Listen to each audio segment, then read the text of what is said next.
My name is Maud Harrington, and the first thing my father ever taught me was how to disappear inside a laugh that wasn't mine.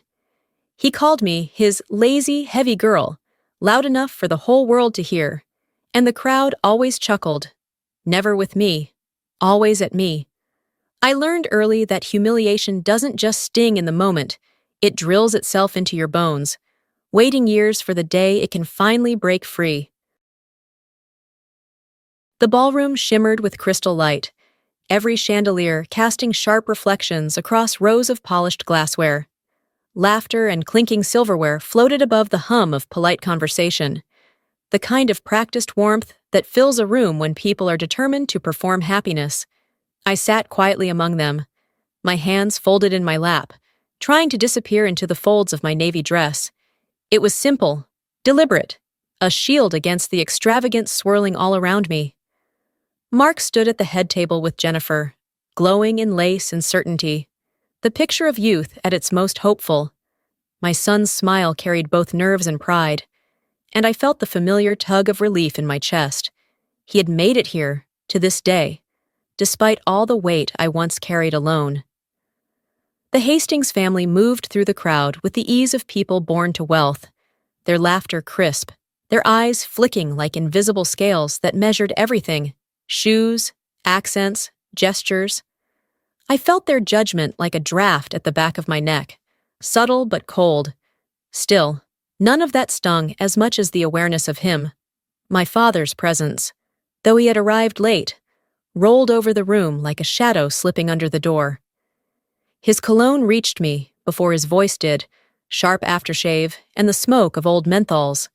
When I turned, there he was, pushing through the crowd with that familiar swagger, suit fabric shining too bright, tie a chaos of patterns no one else would dare to wear. The smile on his face wasn't joy, it was possession. He wore it like armor, as if the evening belonged to him. I felt my pulse thud in my throat as he edged toward the microphone. No one had called on him, no one had asked for a word, but that never stopped him. He lived for moments like these, when all eyes turned his way, when he could tilt the spotlight in his favor. No matter who had to burn under its heat, his hand tapped the glass, drawing silence. A silence I knew too well, the quiet before he carved me open with words dressed as jokes. And as the room stilled, I knew something was coming. The same blade that had cut me all my life was about to strike again, only this time in front of hundreds. My chest tightened, not from surprise, but from recognition. This wasn't new. It was the oldest story I carried, and now it was about to be performed under chandeliers for an audience that would laugh just to belong. The smell of exhaust and wet gravel still lives somewhere in my memory. I am 8 again, standing in the church parking lot with Sunday shoes pinching my toes, when his hand clamps around my upper arm. "We're cutting back on donuts," he announces loudly enough for every deacon and usher to hear.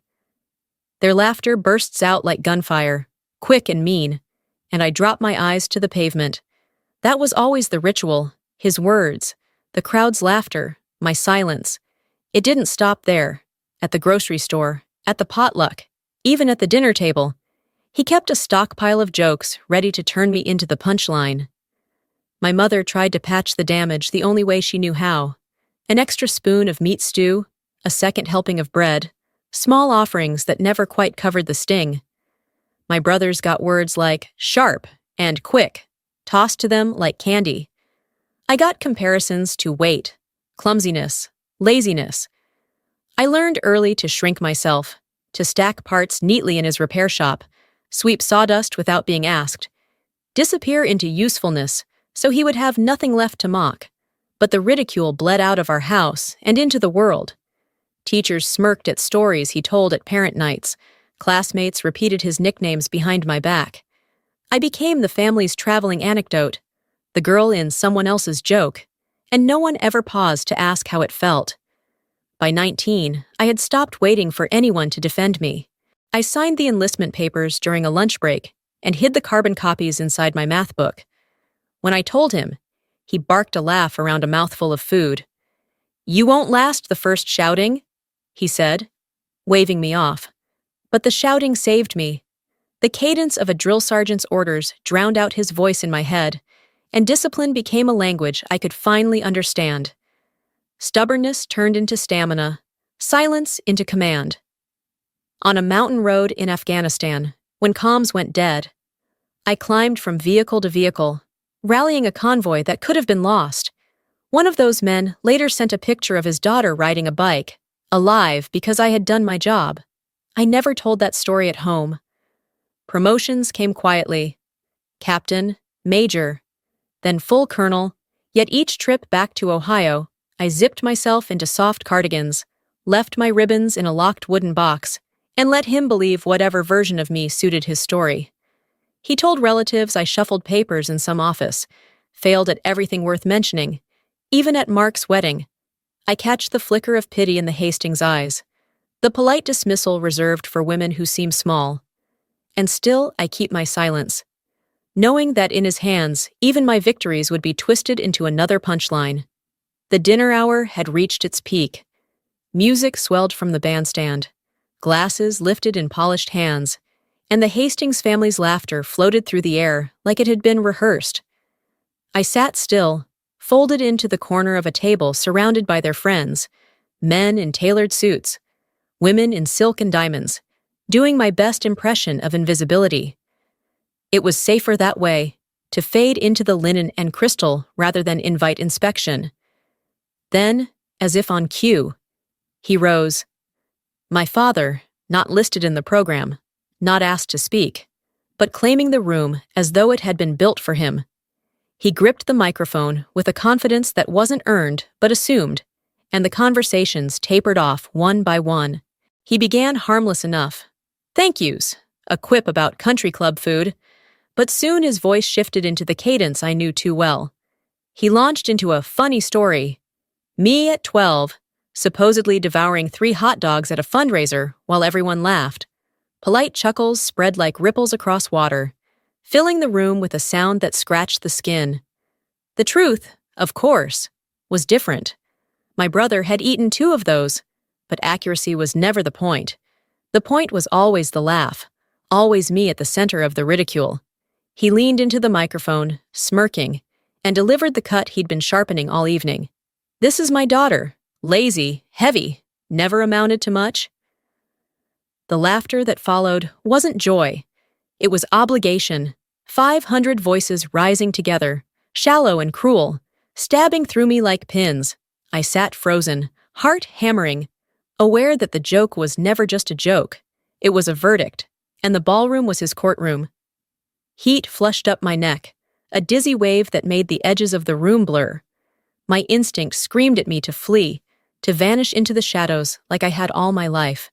But then movement stirred at the edge of the head table. A group of groomsmen, friends of my son, shifted in unison.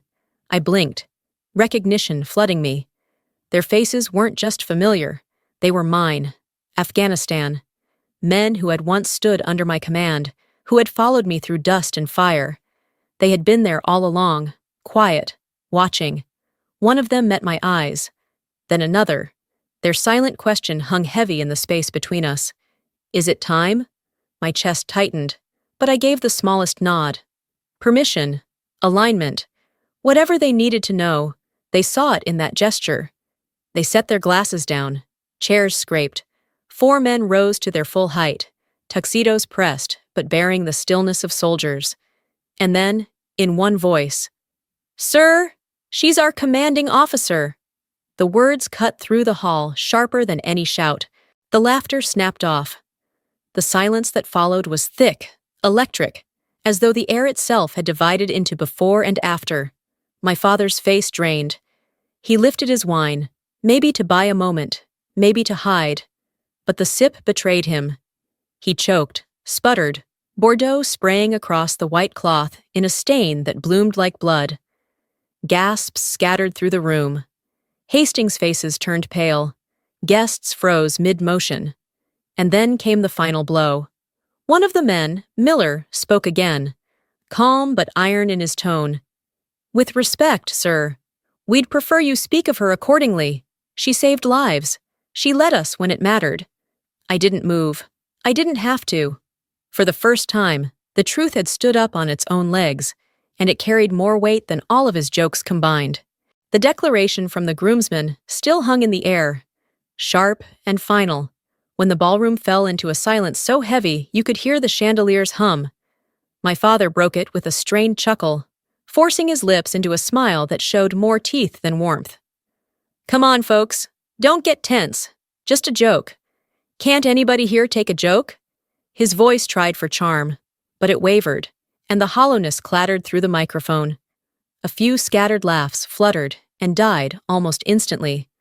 Then Miller straightened, shoulders squared, voice low but carrying like a drumbeat. "Respect is not optional, sir." The words drew every gaze, snapped every head in his direction. It was no longer banter. It was a warning. Jennifer's eyes locked on me, the practiced coolness in her face cracking, giving way to something else, astonishment, and something that looked very much like awe.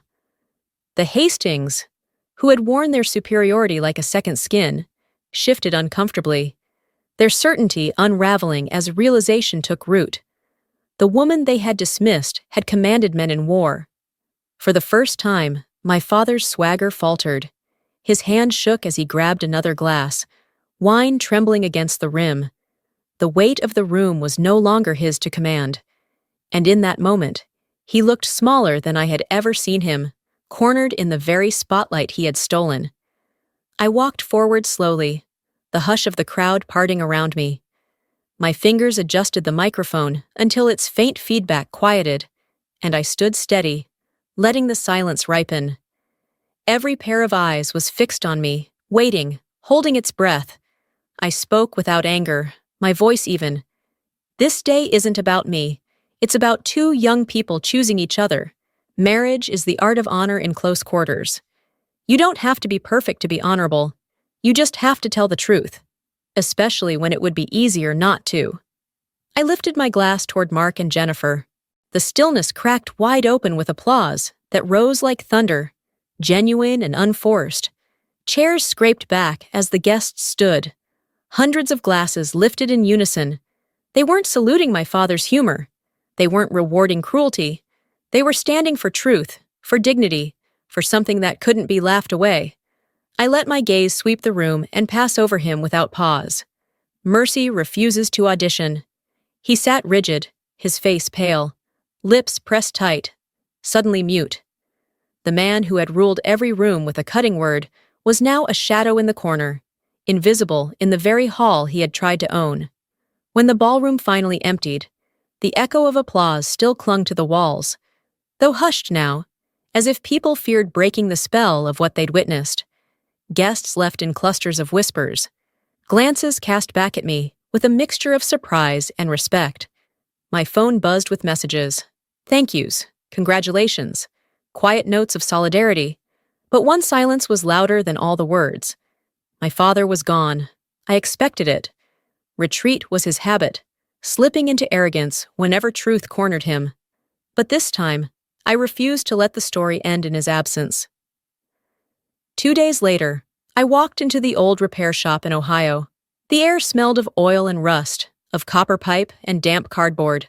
A country station played low on a battered radio, static threading through the twang of a steel guitar.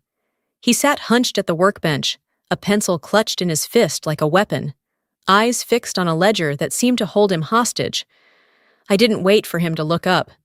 "Jokes are supposed to make the listener laugh," I said, my voice steady, "not humiliate them." He flinched, barely, then scowled. "You're too sensitive. It was just a joke." The words sounded smaller here, stripped of the crowd he usually relied on to echo them back. I stood straighter, meeting his eyes.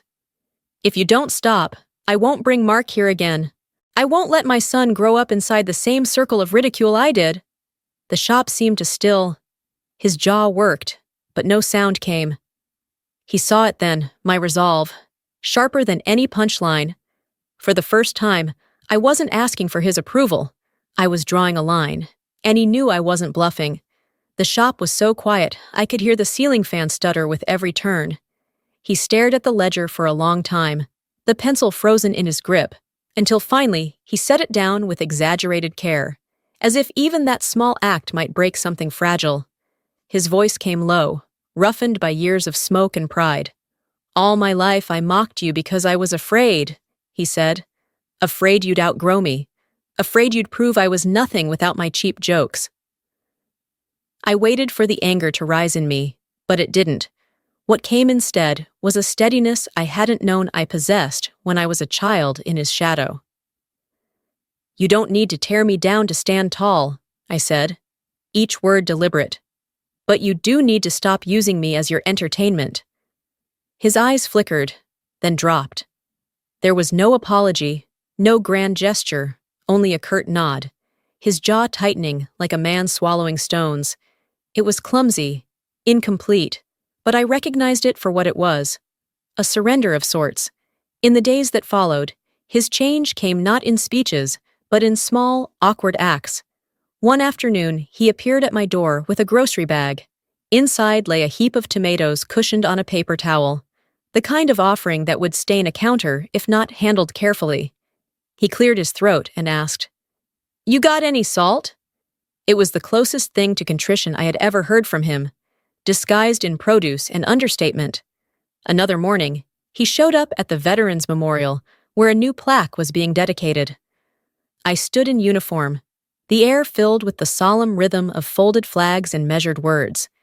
He didn't try to explain me away or soften the respect that came my direction.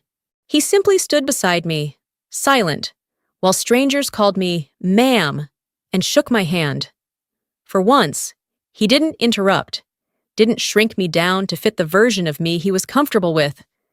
That silence was heavier than any insult he'd ever thrown, but it carried weight of a different kind. It wasn't dismissal. It was restraint. Maybe even respect. For the first time, I felt his quiet not as an absence, but as a choice. It was messy, imperfect, and late. But sometimes change doesn't arrive as an apology wrapped in neat words. Sometimes it shows up as tomatoes in a paper sack, or as a man who doesn't reach for the microphone when the world is watching. And though I would never say it out loud, I understood, for him, this was the language of remorse, a language clumsy and halting, but at last pointed in the right direction. Weeks passed, and summer stretched long and warm. At a family cookout, the smell of charcoal clung to the air, smoke curling lazily above the grill, while voices mingled in casual conversation. Children darted across the lawn, unbothered by the heaviness adults carried. I stood near the picnic tables, watching from the edge, as I had done my whole life, waiting, bracing, expecting the familiar sting. My father moved slowly through the yard, balancing a plate piled high with chicken wings. The chatter dipped as he reached the circle of relatives and neighbors. I felt my stomach tighten, that instinctive dread coiling again. This was the stage he always claimed, the moment he twisted gatherings into spotlights for his sharp humor at my expense. My breath caught, prepared for the old script to return.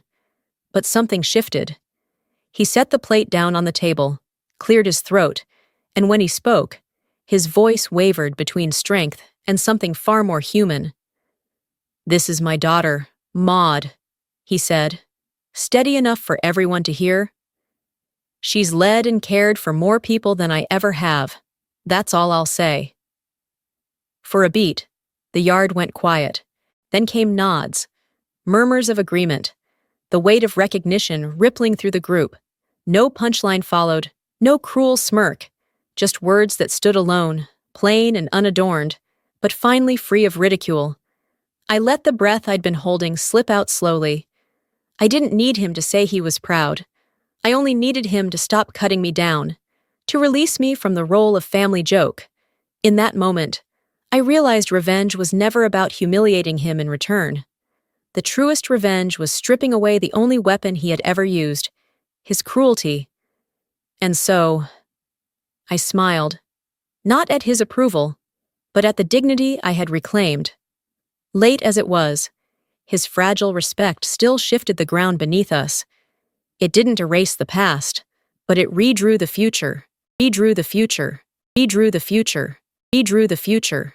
He drew the future. He drew the future. He drew the future. He drew the future. He drew the future. He drew the future. He drew the future.